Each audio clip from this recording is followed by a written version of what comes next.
Britain पे अब भारत का हुकूमत।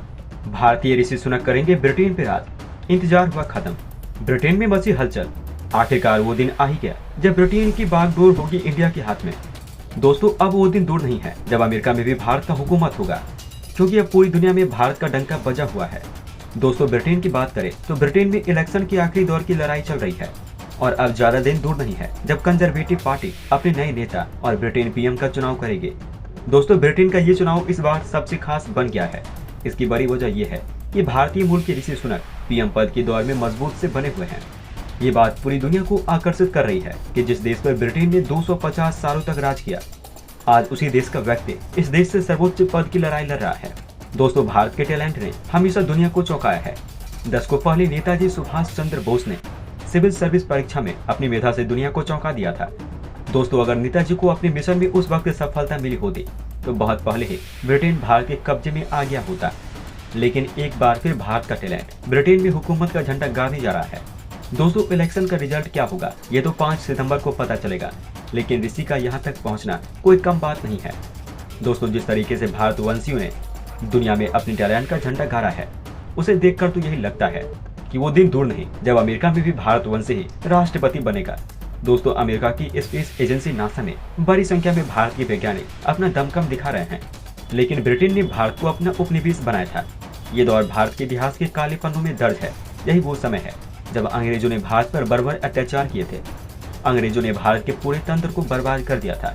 इसके बाद वो दावा करने लगे थे कि भारत एक असभ्य देश है, वो इसे सभ्य बनाने में अपना योगदान दे रहे हैं। दोस्तों, जिस देश में सभ्यता का उदय हुआ था, कांग्रेस उसे सभ्यता सिखाने चले थे। दोस्तों, हमारे पास ज्ञान है, लेकिन अंग्रेजी या दूसरे विदेशी आक्रांता पर हम राज कर सके, इसकी वजह केवल हमारे बीच एकता की कमी थी। और इतने दुर्दिन देखने के बाद भी हम आज भी बिखरे हुए हैं। बस केवल इस दिशा को अगर हम संभाल लें तो हम दुनिया में राज कर सकते हैं। दोस्तों, आज़ादी के केवल 75 साल बाद भारत आज अंतरिक्ष से लेकर दुनिया के रंगमंच पर एक बड़ी ताकत बन चुका है। आज दुनिया का हर देश भारत के साथ जुड़ने को बेताब हो रहा है। तभी भारत का पुरजोर विरोध करने वाला अमेरिका आज भारत के आगे पीछे घूम रहा है। ऐसे वक्त में भी चीन जैसे अकल के अंधे देश भारत में कब्जा करने का ख्वाब दिख रहे हैं। दोस्तों, भारत को केवल एक दमदार नेतृत्व की कमी थी, जिसे पूरा कर लिया गया है और नरेंद्र मोदी के नेतृत्व में भारत हर दिशा में तेजी से विकास के लिए अग्रसर हो रहा है। दोस्तों, भारत ब्रिटेन के संबंधों की शुरुआत भले ही बेहद करबी और रक्त रंजित अध्याय के साथ शुरू हुई हो, लेकिन अभी समायोजन की अभूतपूर्व क्षमता के बलबूते आज ब्रिटेन के अंदर एक भारत के दर्शन हो रहे हैं, जहां भारतवंशी अपनी विशाल और अतुल्य परंपरा को सजोए बैठे हैं। कभी कुत्तों और भारतीयों के लिए प्रवेश वर्जित का बोर्ड लगाने वाले देश में अब पीएम पद की लड़ाई एक भारतवंशी बेहद मजबूत से लड़ रहा है। अब एक जबरदस्त इंटर कल्चरल कम्युनिकेशन क्रिएट हुआ है। आजादी के 70 सालों के बाद आज ब्रिटेन के अत्याचार के उस अध्याय को भारत अलग रखकर ब्रिटेन के भीतर ही एक भारत का निर्माण कर रहा है। हालांकि अंग्रेजों के अत्याचारों को किसी भी कीमत पर भुलाया नहीं जा सकता, और अगर हम ऐसा करेंगे तो आने वाली पीढ़ी आजादी की कीमत ही नहीं समझेगी। दोस्तों, ऋषि सुनक ने जिस तरीके से शुरू से ही अपने संस्कारों का प्रदर्शन किया भारत के लोगों में, वैसे संस्कारों का मजबूत होना बेहद जरूरी है। भारतवंशी जब तक भारत के प्रति निष्ठावान रहेंगे, केवल तभी तक उनसे भारत के लिए उम्मीद की जा सकती है। लेकिन अगर कोई पेड़ की जड़ों से ही कट जाएगा तो वो खुद कटी पतंग की तरह बेलगाम भारत के लिए क्या ही कर सकता है। दोस्तों, ब्रिटेन इलेक्शन के कैंपेन में ऋषि और उनकी प्रतिद्वंदी लिस्ट में धुआंधार प्रचार किया है। टीवी डिबेट में ऋषि ने शानदार प्रदर्शन किया। जमीन पर ऋषि के पक्ष में जोरदार समर्थन देखने को मिला है। लिज ट्रस का समर्थन पूर्व प्रधानमंत्री बोरिस जॉनसन कर रहे हैं, जिसका फायदा उन्हें मिल रहा है। लेकिन ऋषि ने अपनी काबिलियत के दम पर अभी तक की सभी चरणों में बढ़त बरकरार रखी है। ब्रिटेन के प्रवासी भारतीय ऋषि के समर्थन में पूजा पाठ और हवन कर रहे हैं। वो ऋषि की जीत की कामना कर रहे हैं। दोस्तों, ऋषि की जीत की कामना केवल ब्रिटेन ही नहीं बल्कि 7 समंदर पार भारत में भी की जा रही है। दोस्तों, तमाम उठापटक के बाद आखिर अंतिम समय में ऋषि ने क्या बयान दिया, इस पर दुनिया की नजर लगी हुई है। दोस्तों, ऋषि जब बोलते हैं तो दुनिया उनकी विनम्रता पर दीवानी हो जाती है, और उन्होंने अंतिम चरणों के पहले कुछ स्टेटमेंट दिया है जिस पर पूरे ब्रिटेन में चर्चा हो रही है। ऋषि का समर्थन बढ़ता गया, उनके जीतने की उम्मीद बढ़ गई है। सवाल उठता है क्या कि ऋषि ने ऐसा क्या कहा है जो ब्रिटेन वासी ऋषि पर मर मिटे हैं? लीज को तगड़ा झटका क्यों लगा है? जॉनसन को बुखार क्यों आ गया है?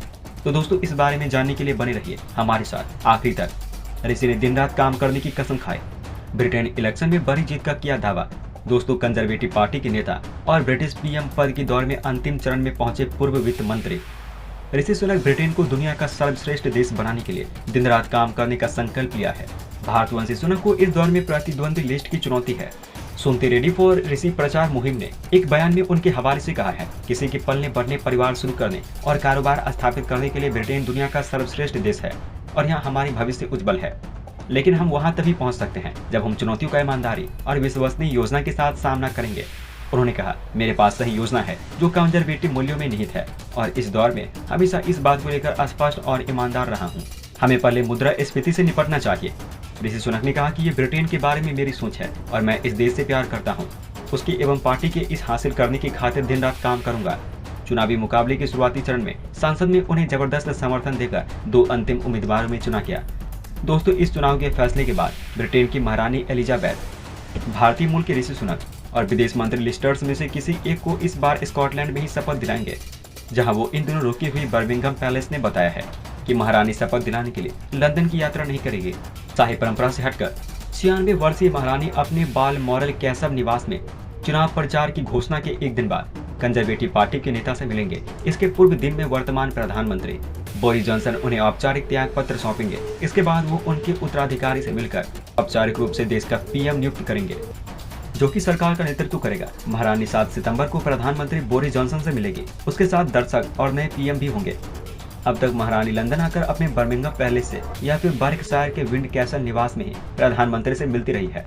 दोस्तों, यहाँ एक बड़ा सवाल ये उठता है कि ब्रिटेन में शाही परिवार को इतना महत्व क्यों दिया जाता है? लोकतंत्र के बावजूद राजशाही वहाँ क्यों जीवित है? तो दोस्तों, ब्रिटिश राजशाही लगभग 1000 वर्षों से किसी न किसी रूप में शासन कर रही है। महारानी के कई संवैधानिक कर्तव्य हैं, जिनमें कानूनों पर हस्ताक्षर करना, प्रधानमंत्री की नियुक्ति करना और सांसद शुरू करना शामिल है। समय के साथ बहुत सारी शक्तियां सौंप दी गई है। महारानी एलिजाबेथ 54 कॉमनवेल्थ देशों की प्रमुखता भी है, लेकिन बदलते समय में अब इसका विरोध होने लगा है। बर्मिंघम की एक यूनिवर्सिटी एडमिनिस्ट्रेटर कस्टम जॉनसन कहती है, मुझे निजी तौर पर लगता है कि अब हमें राजशाही की जरूरत नहीं है। मुझे नहीं पता था कि राजशाही होने का क्या उद्देश्य है। ये उपनिवेशवाद का अवशेष है और अब समय बहुत बदल गया है। अगर आप उस समय के बारे में सोचे तो प्रिंसेस एलिजाबेथ महारानी बनी थी, तभी विश्व युद्ध खत्म हुए बहुत अधिक समय नहीं हुआ था।